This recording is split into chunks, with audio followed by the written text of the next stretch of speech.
মানে এদের আপনাদের কোনো অভিভাবক নাই যে যেভাবে পারে আপনাদের সামনে বক্তব্য দিচ্ছে, এবং অধিকাংশ বক্তব্য আমার কাছে মনে হয়েছে এই তারুণ্যকে বিপদগামী করবে।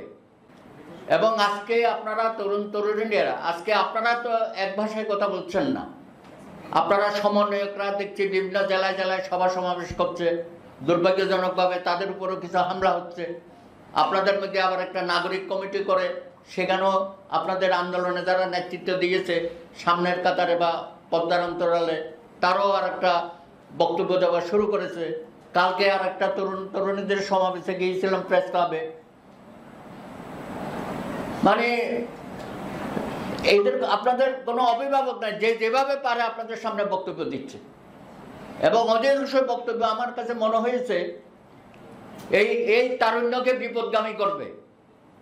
আমি খুবই অসন্তুষ্ট হয়েছি। যে সমস্ত লোকজন কোনোদিন মাঠে ময়দানে ছিল না, অনেকেই দেখে বিদেশে ছিল, আরামায় এসেছিল, তারা এখন দেশে আসে তরুণীদেরকে বিপদগামী করার জন্য মাঠে নেমেছে।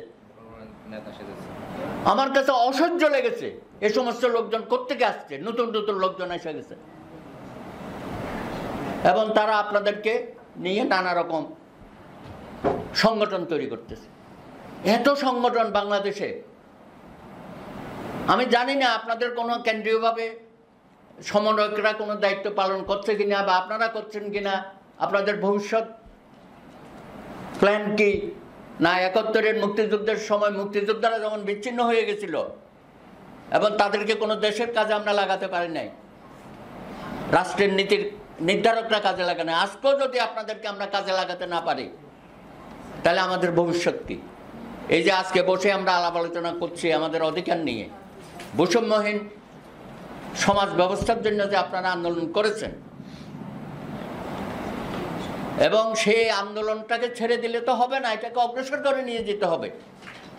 আমি অনুরোধ করবো আপনারা ওয়াচডগের মতো কাজ করেন, ঐক্যমতের ভিত্তিতে করেন, আলাদা আলাদা ভিন্ন ভিন্নভাবে প্ল্যাটফর্ম তৈরি করে আবার একটা আমাদের মধ্যে হযবরল অবস্থা সৃষ্টি করা কোনোভাবে এটা জাতির কাম্য না। তো আজকে মানবাধিকার বিষয়ে আলোচনা হয়েছে, এটাও আমাদের রাষ্ট্রের একটা প্রায়োরিটি।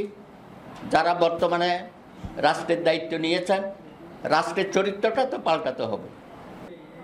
আমাদের ভবিষ্যৎ কি? এই যে তরুণীদের যে স্বপ্ন, তারা যেভাবে বাংলাদেশটাকে দেখতে চায়, এখন নতুন বাংলাদেশ, এখানেও তো আমরা এক নদী রক্ত দিয়েছি, রক্তের দাগ এখনো শুকায় নাই। তবে আমার মনে হচ্ছে যে আমরা একটু অসহিষ্ণু হয়ে যাচ্ছি। এটা আমরা জাতি হিসাবে, এটা এত অসহিষ্ণুতা হলে তো আসলে খুব, আপনারা যে বড় কাজটা করেছেন বা আপনাদের সাথে যে রাজনৈতিক নেতাকর্মীরা ছিল তাদেরও তো এখানে আত্মদান হয়েছে, রাশেদ বলেছে, তো সেগুলো তো সমভাবে মূল্যায়ন করতে হবে।